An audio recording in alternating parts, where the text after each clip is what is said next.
You're listening to Women's Media Center Live with Robin Morgan on 1580 CBS Radio.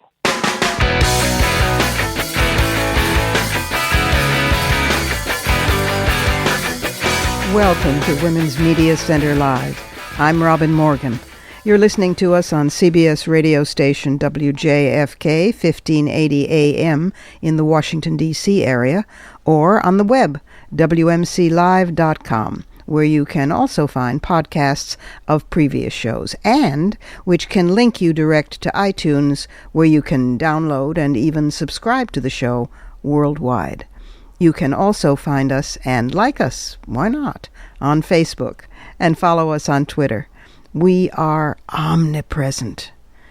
Today's guests are voices representing the future, young writer-activist Zerlina Maxwell, the past, historian and biographer Louise Knight, the present, activist and philanthropist Jacki Zehner, and a woman for all seasons, Congressional Representative Eleanor Holmes Norton. But first, let's look inside the headlines.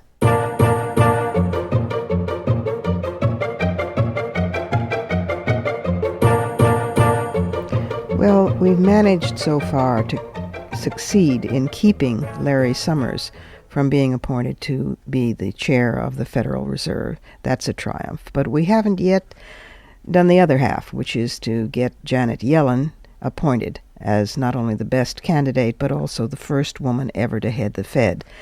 I'm indebted, by the way, to Lynn Stewart Paramore for her excellent article that ran on Alternet and which inspired this Inside the Headlines today.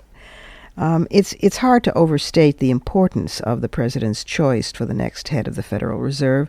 That person is going to have the power to shape monetary policy in the $17 trillion U.S. economy and to guide the country at a period when inequality is at record-breaking levels and the 99% have still not recovered from the Great Recession. Yeltsin has an impressive resume. She joined the Federal Reserve Board of Governors in 1994 when she was a little-known economist, and she confronted and talked down Alan Greenspan. She became chair of the President's Council of Economic Advisors under Clinton, where she served until August of '99. Later, she was president of the Federal Reserve Bank of San Francisco. And then eventually, in April 2010, she took over the Fed's number 2 slot as vice chair. She's 67 years old. She has snow-white hair, and she's very cheerful. And she's kept a low profile, but her personality is clearly likable, and her colleagues clarify that. I mean, she raised eyebrows by eating in the cafeteria. Horrors, along with the regular staff. She has a good, healthy, independent streak. She, as I said, confronted Greenspan, not easy, and Summers, who usually sends people out of the room crying. She was not part of the bank-centric Summers-Geithner boys club that made calls in Washington when the economy went into free fall in 2008.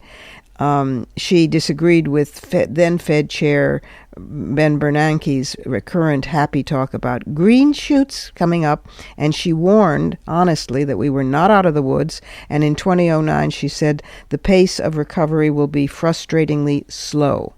She has not been making money in the interim privately, like Larry Summers has, with lucrative Wall Street consulting gigs, so she's free of the conflicts of interest that plague him. Also, her forecasting ability is apparently superb. Even the Wall Street Journal says it's the best of anyone's at the Fed. And as a bank regulator, she was one of the few to sound the alarm on the risks of subprime mortgages back in 2007. Now we know she was right. And she cares about unemployment, which not everybody at the Fed does. So she won't be as focused on Wall Street-oriented asset bubbles as she will be focused on what affects real people's real lives. And she has the right management skills. Remember that eating in the cafeteria? And she's described by people who work with her as a cool head who prepares and does her homework ahead of time rather than making decisions on the fly. Very careful, very calm, very, you could say, womanly. So let's hope that she becomes our girl at the Fed.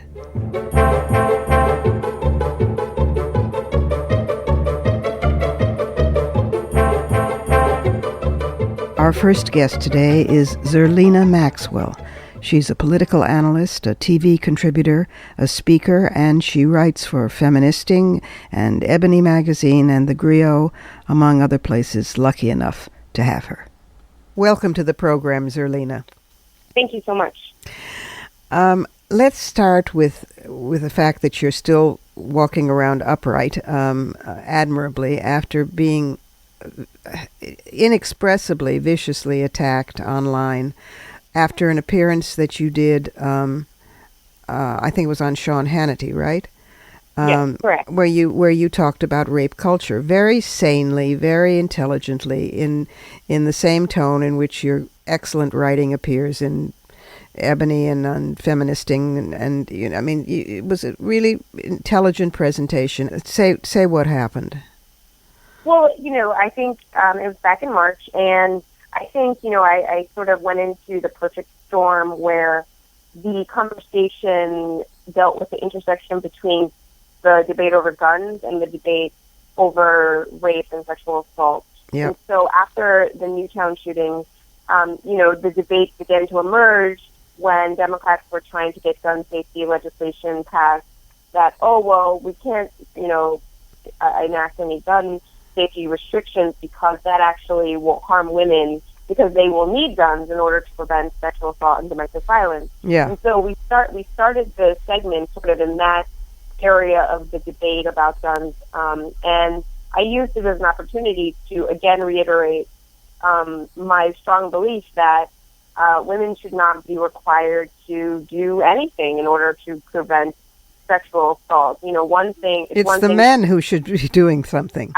Absolutely. So on the one hand, we all learn how to be cautious, right? So I believe in, precaution, just to prevent general, crime on every level, robbery, mugging, you always try to be alert. But at the same time, that's a completely different conversation than the one about preventing sexual assault, which means that we should be focusing on the people who commit 99% of all sexual assaults, and those people are men.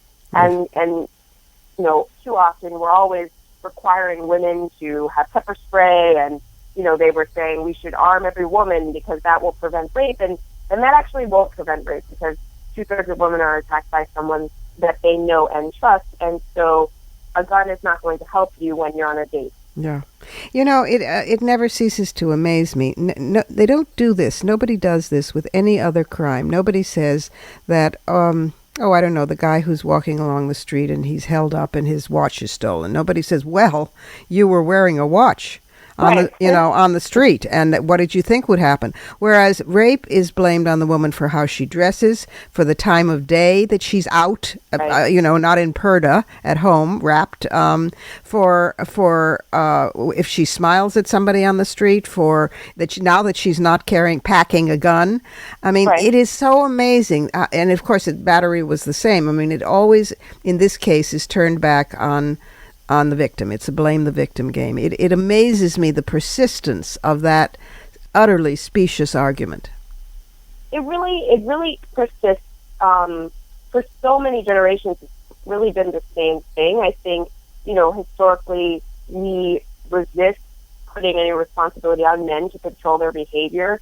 There is this belief, I think, that, rape and sexual assault or domestic violence are some sort of inevitable occurrence, that men are animalistic and can't control themselves, and so women have to then modify their behavior. Yeah. But I think that it's not only wrong, it actually puts men in a very negative light. It does. I think feminists have been trying to say all along that men can control their behaviors, and that the culture itself that raises men from a young age actually, shapes their behavior, and allows sexual assault and domestic violence to take place. And if we just started talking to men and boys at a very young age about consent and bystander intervention, having a healthy form of masculinity, right. and also seeing women as people and not sexual objects, we would do a lot more to prevent domestic violence and sexual assault before it happens, Yeah. instead of after the fact, questioning the women's behavior, in order really to make ourselves feel better, because that's what victim blaming is about.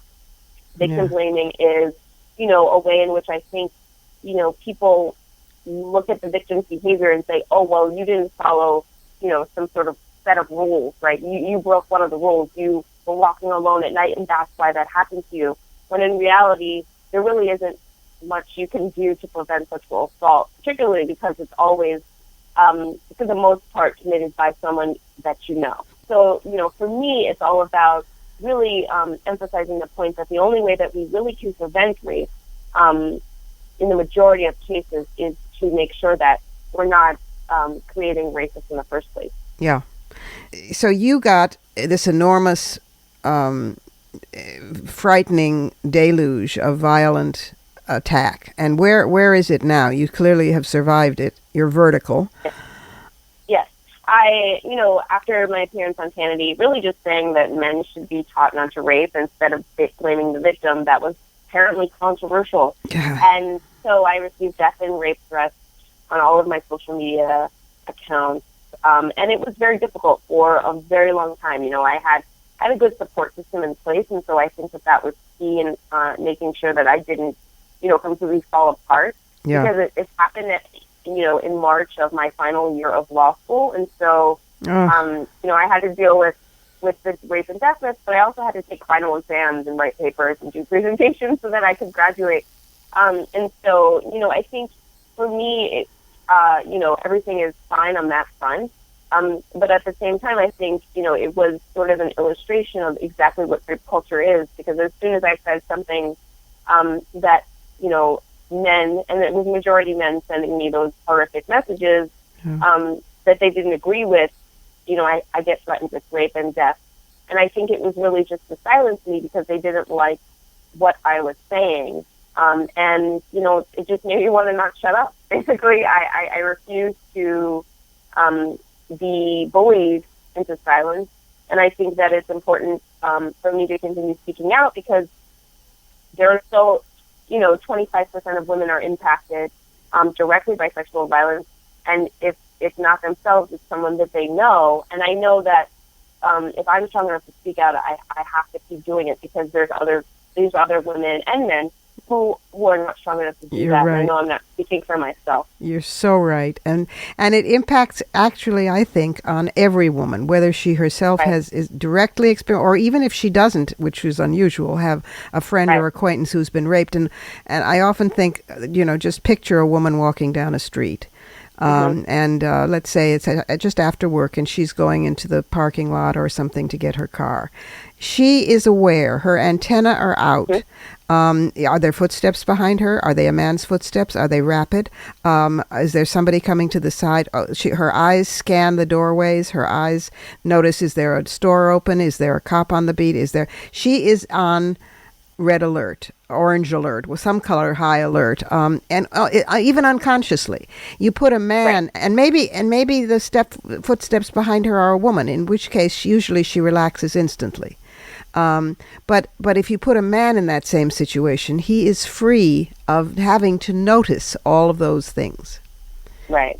So it's a form of social control too. It absolutely is, and I think, for me, I always, and I say this about street harassment also, which I think is really closely related to the whole phenomena that women just are not allowed to walk around and be free and not have to change their route to the subway or to their destination to avoid street harassment or sexual harassment on the way. Right. And it really is, like you said, it's a form of social control. It's that extra thought about, like, oh, is what I'm wearing going to attract the wrong kind of attention? Exactly. And it's really damaging to your psyche to have to always think about that. It's exhausting. It takes a whole lot of psychic energy that we could well put elsewhere. Well, you do really terrific work, both as a writer and as an activist, and I thank you for it and for what you have done and are doing. And once that law degree kicks in on top of the writing, what you will be doing for women, and we'll be looking out for your writing in Feministing and in Ebony and in the Griot and all over the place. And thank you so much for being with us today on the program. Thank you so much for having me. We have to take a short break here. This is Women's Media Center Live, and I'm Robin Morgan. When we come back, we'll talk about history literally coming alive in an exciting event, and we'll practice a little verbal karate.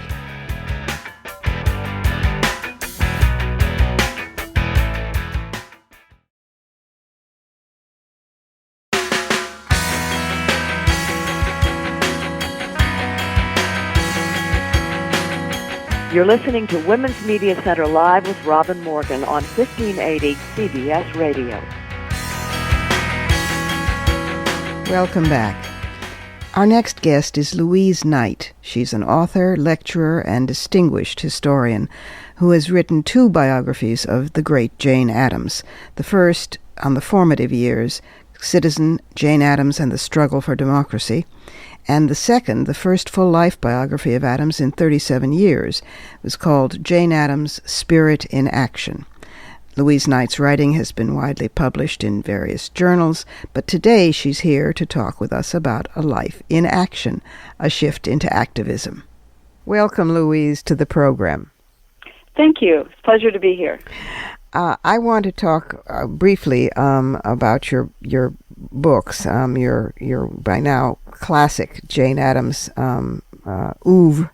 You're the great scholar on Jane Addams, and I know you're working on what will be a major work on the Grimke sisters. But let's get back to that. We have activism looming its head because you have been planning an amazing, I don't know what to call it, event, convocation, inspiration, coming up on October 7th. Tell the listeners about that, because particularly those in New England, but people can come to it from all over. Yes, well, it's called How Women Become Political, and it's taking place in downtown Boston from 6 to 8 October 7th. However, the tickets are all gone, and so we have a dilemma, and we've solved it by having it available on demand via a website. The website is womenbecomepolitical.org, and we will be posting there the actual link to the on-demand podcast. The idea behind it was to commemorate the 175th anniversary of the first time a woman addressed a legislative body in the history of at least the United States, possibly the world, if you exclude queens and other people like that. Right. And this woman was Angelina Grimke. Yep. Now, she was from Charleston, South Carolina, grew up in a slaveholding family, and she was the last person in the world you would expect to speak to the Massachusetts state legislature on the subject of ending slavery.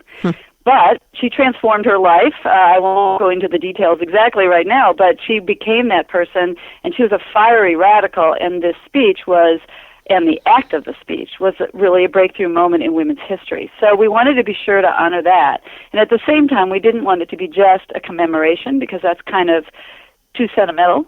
We wanted it to do something for the world going forward. So we decided that we would want to make it have contemporary relevance. And since women have a long way to go still in the political world, we decided that we would highlight some of the stepping stone achievements featuring 3 remarkable women, and then also have a panel discussing that, including some recent research by Political Parity. So the 3 major speakers going forward are Angelina Grimke, who's going to give her speech, performed by an actress, just 7 minutes. It's the only part that survives. Oh, that's but lovely. It's a great speech about, women's place as political beings in the world. And then we're going to have Gloria Steinem, who is an example of someone who's completely political but never ran for office. And that's an important piece of the story of how women become political and stay political without, running for office. Right. And then we're going to have Ayanna Pressley, who's the first woman of color on the Boston City Council, and I would say a rising star in the Democratic Party. And she's really a great example of how women become political. And then finally, Elizabeth Warren, Massachusetts' new senator, first woman to be a senator from Massachusetts. And her story of how she became political is also completely compelling and fascinating. And then we'll have this panel at which will be also Carrie Healy, the president of Babson College and co-chair of Political Parity, and then Swanee Hunt, Ambassador Swanee Hunt, who's the founder of Political Parity, and they've done some research they'll be describing. And then we'll have a discussion, and the whole event will be moderated by Callie Crossley, who is a really major media figure in the Boston area, and she does TV and radio commentary and is host of Under the Radar with WGBH Radio, and she's going to be moderating the panel and also moderating the discussion with the audience. What a terrific lineup, and what a good idea. Well, thank you. It just grew out of the seed of the fact we cannot let this 175th anniversary go unacknowledged, yes. And I just knew no one was going to do anything. Yes, yes. That didn't seem right. Well, it's so lovely because your work has leapt off the page and into activism. Thank you. I believe, of course, that the page is a form of activism too. Right. Maybe the most enduring, and certainly books go where we can't. They have a very strange life of their own, and the work that you've done on the page is extraordinary. But this sounds very exciting. I know Gloria is very excited to be going, and it sounds wonderful. I hope it becomes maybe an annual event, or should I not say that to you since the idea exhausts you? Well, having spent 8 hours a day for the last 2 months getting this to happen, I'm not sure I'm ready to do it again next year. But I do have, we did have this thought that is a little related to yours, which is that this is a model for every state. Yes. Because aside from Gloria, we're featuring Massachusetts women. Mm-hmm. And Gloria was there in part to give this whole effort a little credibility to launch, because nobody knew who we were. It's just a grassroots group of women, myself and some friends of mine in the Boston area. But now we have Simmons College as a co-host, so now we've got huge credibility, and that's been a huge, huge contribution to pulling off this event. They've been really wonderful, and also major donors. But going forward, it did strike us that any state could use this as a model, feature their leading political women of their state, have it co-hosted by a university or college, and it could really fly, because it's really a powerful way to start, or I should say, continue building momentum for women in politics. And from the grassroots up, from the state level up. But talk a little bit about the book that you're working on now, which is the Grimke Sisters, right? Yes, it's a biography of the two sisters, Sarah and Angelina Grimke, and they were remarkable radicals in the 1830s. They had a short public life before they disappeared into family. Angelina married and had 3 children.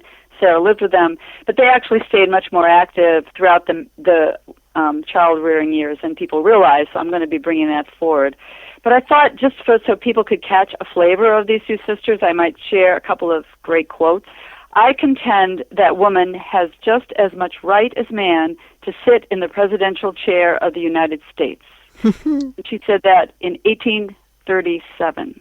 Wow. And Sarah said, commenting on the downside in the same year, woman has no political existence. With the single exception of presenting a petition to a legislative body, she is a cipher to the nation. They really named it. Yeah.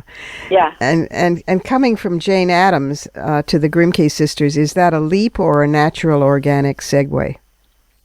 Well, it's sort of a little of both.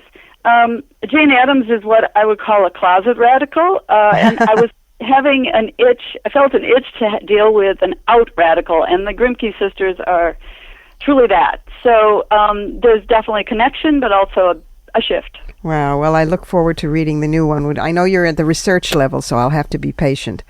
Yeah, like me, I'm trying to be patient. But thank you, and thanks for this great idea, and that I hope does catch on. To listeners in other states, take note. And let's say the website one more time. www.womenbecomepolitical.org. Thanks so much, Louise, for being with us today. Thank you. My pleasure. Now for some verbal karate.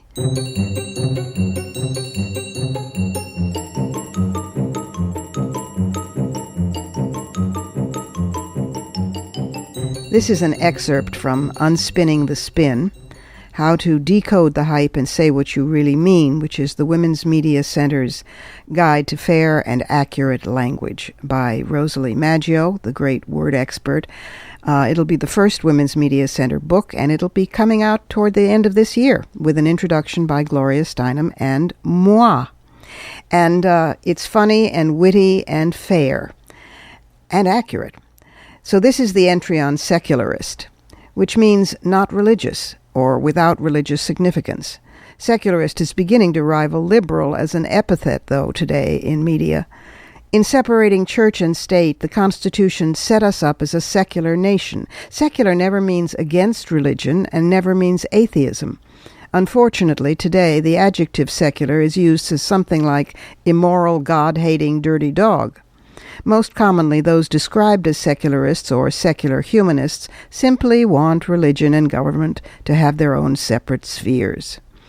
The entry then cites a recent study that found greater degrees of social dysfunction in a society correlated with higher religiosity.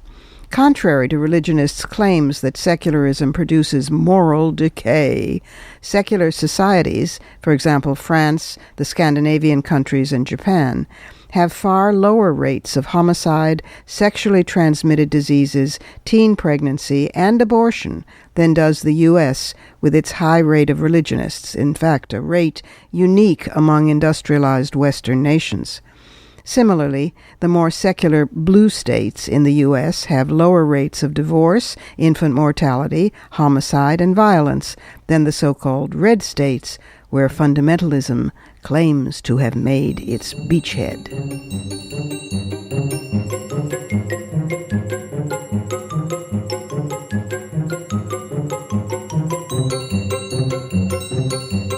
We'll have another pause here. This is still Women's Media Center Live, and I'm still Robin Morgan. Next up is a woman who left being a prodigy at Goldman Sachs in order to now be the head of an organization that is raising and donating millions to women's causes so that women can save the world.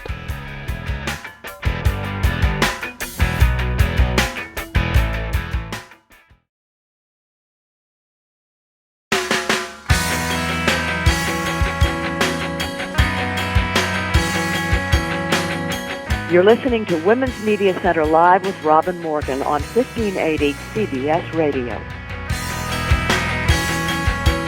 And we're back again, this time with our guest, Jacki Zehner.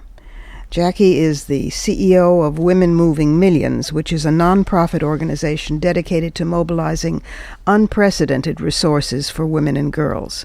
In addition, Jacki's a frequent media commentator, a consultant, a speaker on women, success in the workplace, wealth and investing, financial current events, and high-impact philanthropy.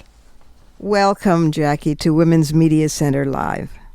Thank you, Robin. So good to be here with you. Well, let's start at the amazing shift from being the youngest purse partner ever and the youngest woman at Goldman Sachs into becoming the CEO of Women Moving Millions for feminism all over the world. That's quite a leap. Was it values that got you from there to here? Oh, yes, it was quite a leap. Yes, it's interesting. One might sort of question how one can have a feminist awakening at a place like Goldman Sachs, but actually that's really what happened to me. I had this wonderful career as a trader, one of the very few women, and as you mentioned, first woman trader to be made partner, and got so involved in women's leadership and diversity-related initiatives at Goldman, which was so interesting. These we're talking about in the 90s when a lot of this was just happening. Mm-hmm. And my interest in sort of the absence of women in senior leadership positions, not only at Goldman, but in financial services, sort of lifted my head up and say, wow, this is true for the world in general. And although obviously I had a great experience and was experiencing, at a very young age, a lot of success, I was not seeing that shared by a lot of other women. So it got me very active at Goldman and sort of launched me into the work that I've been doing really for the past 11 years around women's advancement and equality. Well, you are on the board of the Gina Davis Institute on Gender and Media. You are on the board of the Paley of Sundance Institute's Women's Initiative, the Women Philanthropy Institute Council. It just goes on and on. The Women's Funding Network. And you have been one of the women who's been creating what I would call a totally new culture of philanthropy. You know, in the 19th century, there were a group of women who supported the suffrage movement and who considered their philanthropy a frontline form of activism, which in fact it was. But that was not the case until fairly recently in this country here. There were individual women all along starting in the 60s, but the organizing of it now and the whole new set of lessons it's teaching philanthropy seems to me absolutely brilliant. It's a very different way of approaching it, isn't it?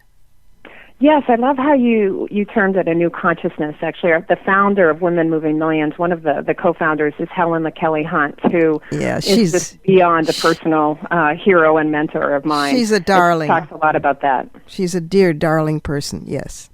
Yes, and I agree with you. I think there's something really shifting, and in fact, that's why I've taken on this role as CEO of Women Moving Millions, which is now a community of almost 200 people that have given gifts of $1 million or more to women's organizations of their choice. We're not a foundation, so this is about supporting primarily women and a few good men, as we like to say, in their philanthropy. But there's, and the reason Helen started this is it is about women funding women and girls first, never to the exclusion of men and boys, but it is really a gender-specific philanthropy recognizing the incredible need that still exists out there for women and girls, and the fact that such a small percentage of overall philanthropy and even women's philanthropy goes to women and girls. That's absolutely right. There's another aspect to it also, though, that these are women also. These may be women of earned wealth or inherited wealth or married into wealth, but they are women. And women in a patriarchy have problems, shall we say.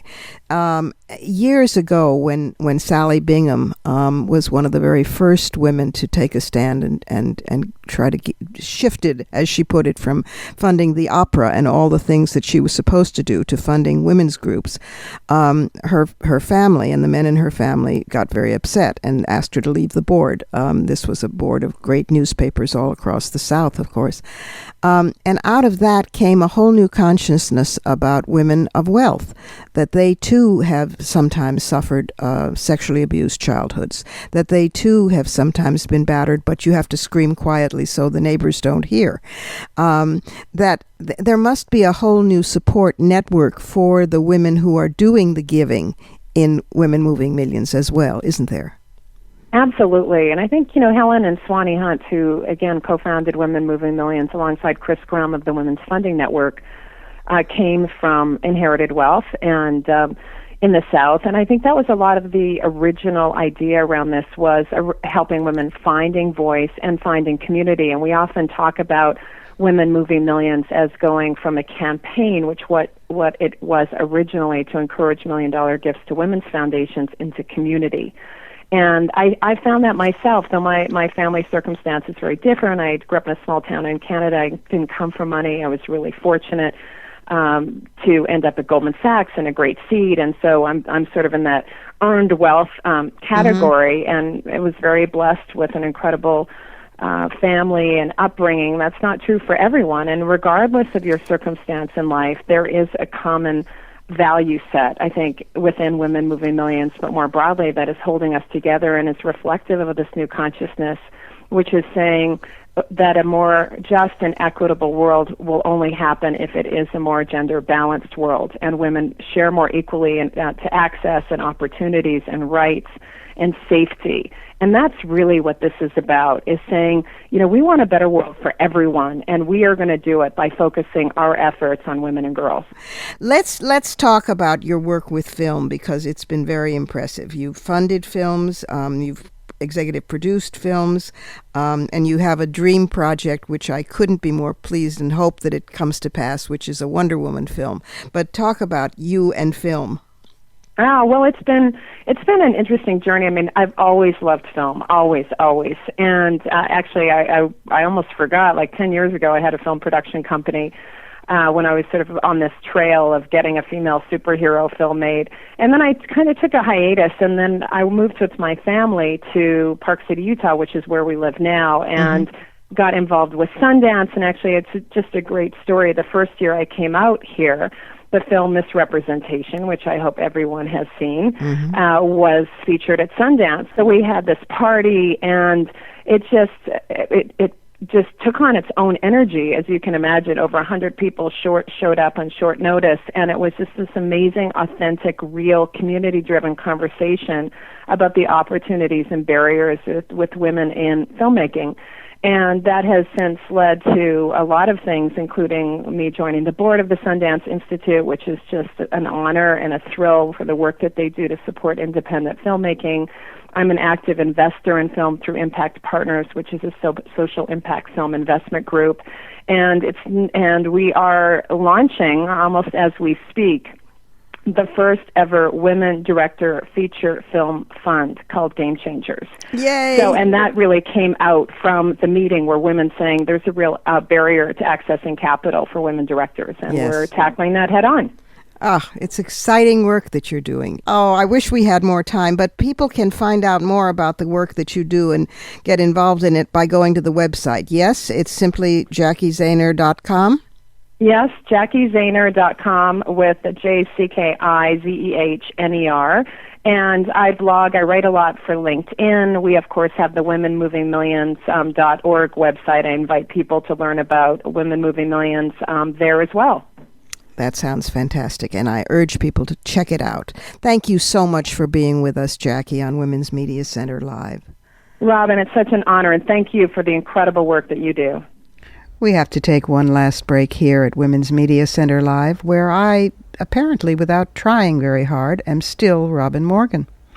When we come back, we'll talk with the great Eleanor Holmes Norton, who has a gift for clarity and who will demystify for us the dysfunctional hell that seems to be the place where the current House of Representatives resides.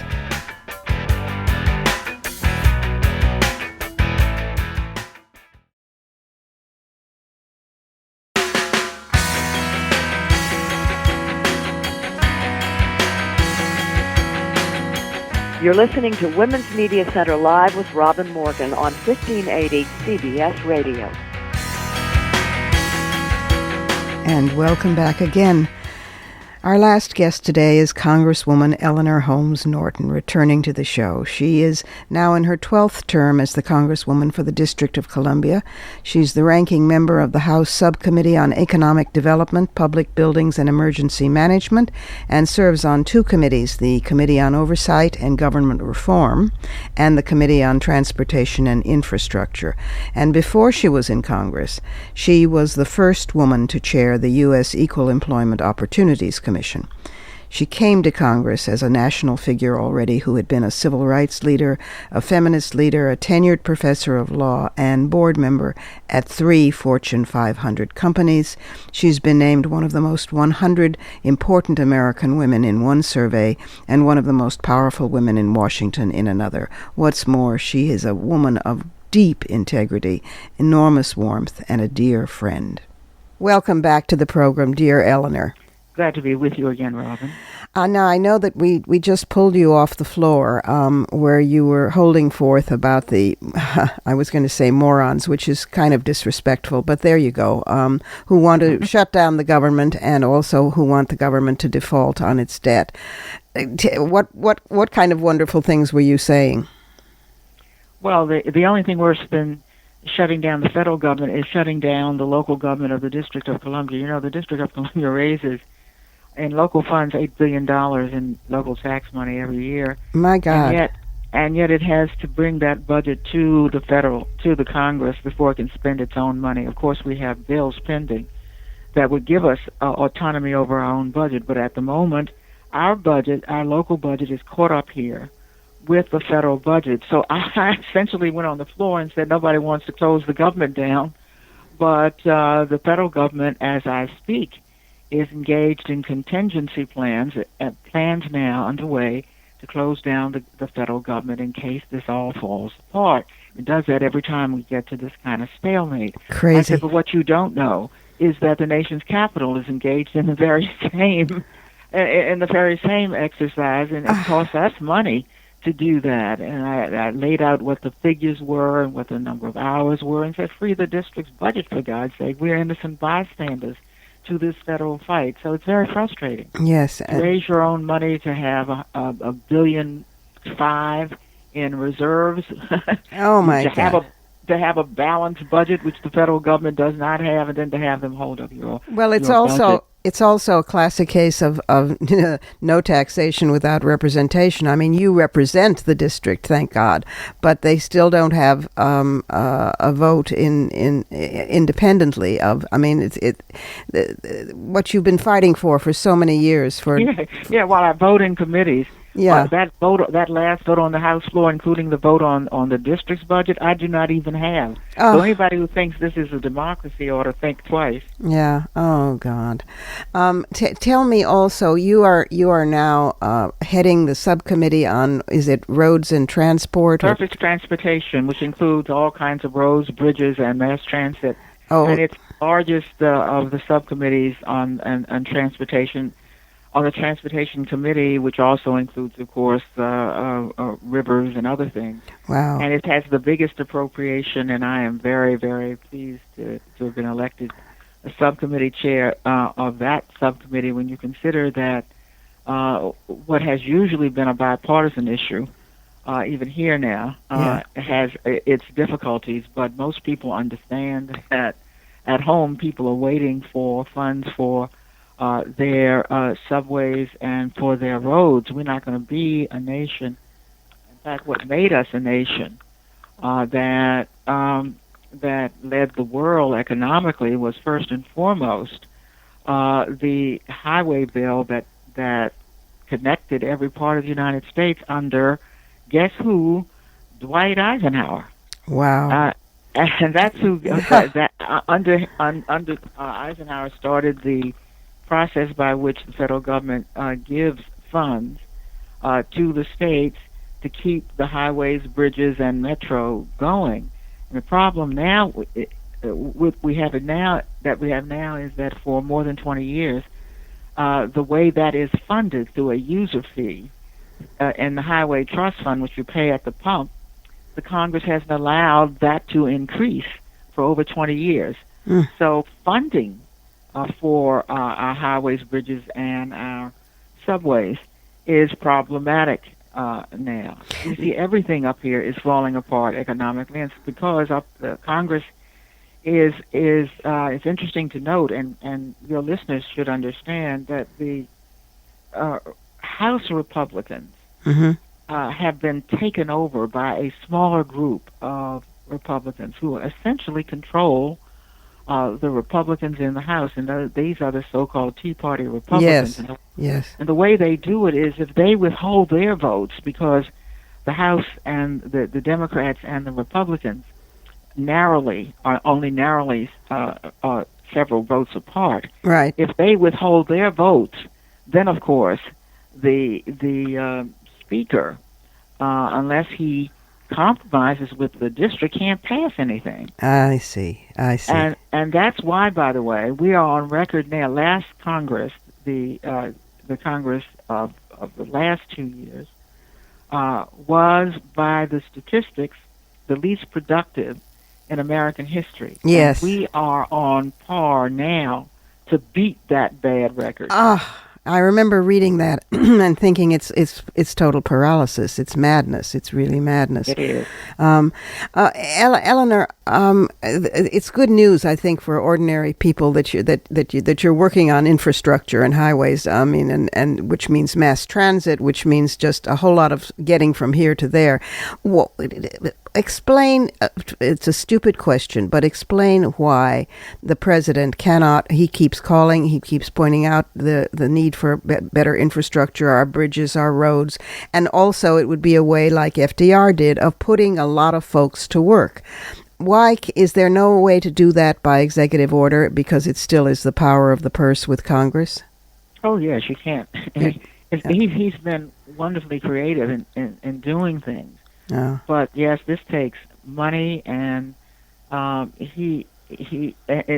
what you say could not be more important. What you do, the thing that gets the economy going fastest of the many things that the Congress does is infrastructure building. This is stuff we have to do anyway. Yes, so we need it. So you do it when the economy is down, and you get a double bang out of it. You exactly. do what you had to do. You do it when the interest rates are low, and you make jobs when you do it. It's ideal. It's a perfect storm for good. Yes, it is. But I know it's hard for members of the public to understand why common sense things even can't be done here. But the president has made infrastructure one of the great priorities for lifting the economy. And interestingly, I think many Republicans are for that too. But once you get to how do you pay for it, they fall off. Yeah. These are the people who are supposed to believe in accountability, responsibility, and individual responsibility.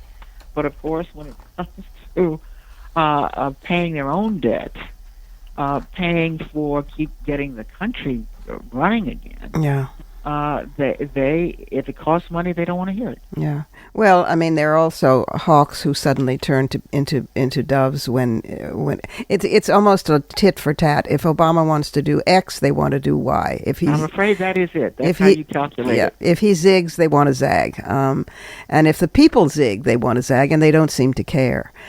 Oh, all right. I will let you go back. I feel guilty keeping you from saving the world and saving the country. But thank you for explaining psychotic behavior to what strikes ordinary folks as psychotic behavior. And I will now look forward to the fact that the highways and byways and roads are in safe hands if we can shake some change loose from these crazy people. Indeed so. And Robin, it's always good to talk with you.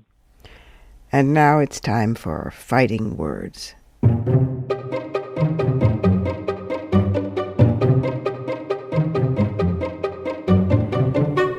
Today, global leaders are gathering in New York for the United Nations General Assembly. And protesters include formerly prostituted women and women's groups and feminist groups campaigning against sex trafficking who have launched an international protest against recently issued UN reports that actually recommend the decriminalization of pimping, brothel keeping, and the purchase of sex. Yeah. The groups that issued the report are the UN Program on HIV and AIDS, or UNAIDS for short, which claims it wants to battle the disease among prostituted women. Actually, they use prostitutes as a noun, which we don't. By helping them to demand condom use and report abuse to the police. This, of course, is patently absurd because you require condoms of your customer and you get beat up. And reporting abuse to the police is not a common practice among people in the sex industry, since you can be arrested on the spot. The UN's Global Commission on HIV and the Law has nonetheless called for countries to repeal laws that prohibit consenting adults, don't you love it, to buy or sell sex. UNAIDS report, part of the report on the Asia-Pacific region, specifically recommends removing offenses related to soliciting, procuring, pimping, and management of brothels as well, but only among those in the industry voluntarily. Now, voluntarily is always interesting, to me. If you read the extraordinarily gutsy essay by Vednita Carter in Sisterhood is Forever, the third of the three anthologies, it's the essay on the prostitution industry by a formerly prostituted woman herself. And she points out that PTSD is higher among women working as prostitutes than it is among soldiers on the front lines combat. The murder rate is disproportionately higher. The battery rate is off the charts. So the idea of this as genuine choice is pretty hilarious if it weren't so sick. I mean, let's face it, no little girl at age 6 or 7 or 8 wakes up one day and says, gee, when I grow up, I'm so eager to be a prostituted woman. In any event, as further proof of why this is a stupid idea that the Secretary General might go along with, a London School of Economics report last year by a development professor, Eric Neumeyer, showed that the legalization of prostitution in the Netherlands and in New Zealand and in Germany, and the subsequent growth in demand, had led to increases in human trafficking and to increases in the coercion of people into the industry. Big surprise. The statement from UNAIDS just ignores that.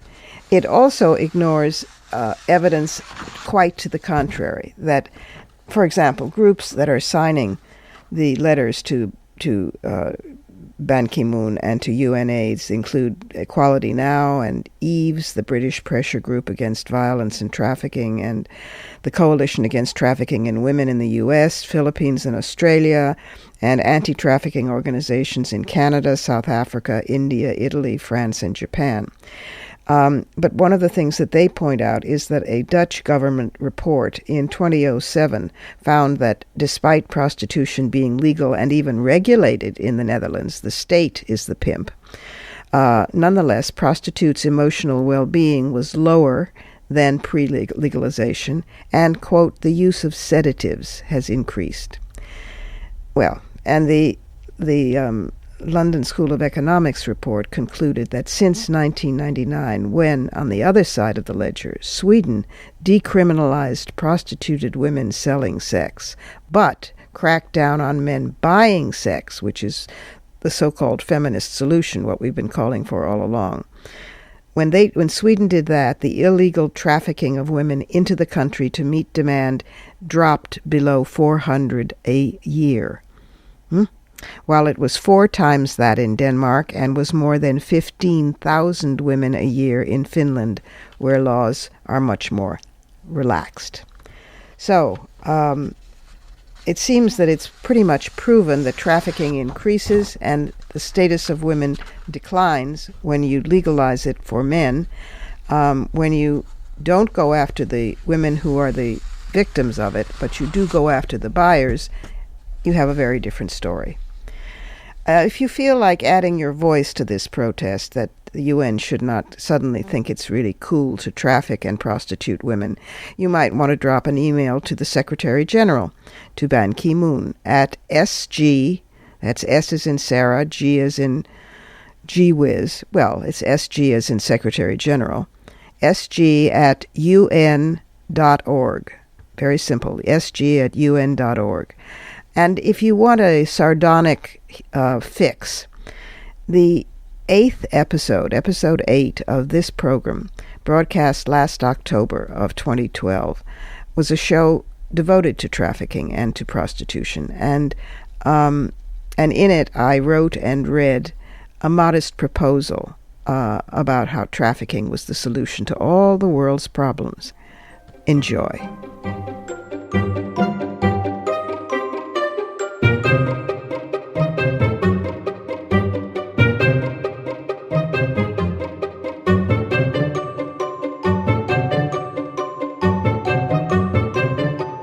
That's it for this week. You've been listening to us on CBS station WJFK 1580 AM radio and on the web at WMClive.com, which also has podcasts of previous shows. Or maybe you've been downloading us on iTunes, where you can subscribe for automatic downloads. Portions of this program were taped earlier. Views expressed here do not necessarily represent the WMC. Write us, and yes, like us, on Facebook, and follow us on Twitter for news of upcoming shows. Here's the family for Women's Media Center Live. WMC President and for this program Executive Producer Julie Burton, senior producer Crystal Williams-Chancellor, and our founding sponsor, Regina Kulik-Scully. I am Robin Morgan. Thank you for being with us. Join us next week for the special pre-gala show of the upcoming Women's Media Center Awards. Special awardee guests Maria Teresa Kumar of MSNBC and Voto Latino will be here, Sheila Johnson, the producer of The Butler, and, Be Still My Heart, Christiane Amanpour will be with us talking about the state of journalism, women, and her greatest pride and greatest regret. Only here on Women's Media Center Live. For the smartest talk about news, politics, sex, books, religion, race, and more, tune your radio to Women's Media Center Live with Robin Morgan. Audacious, witty, provocative, informative, and fun. It's Women's Media Center Live with Robin Morgan on 1580 CBS Radio and WMCLive.com. Talk radio with a brain.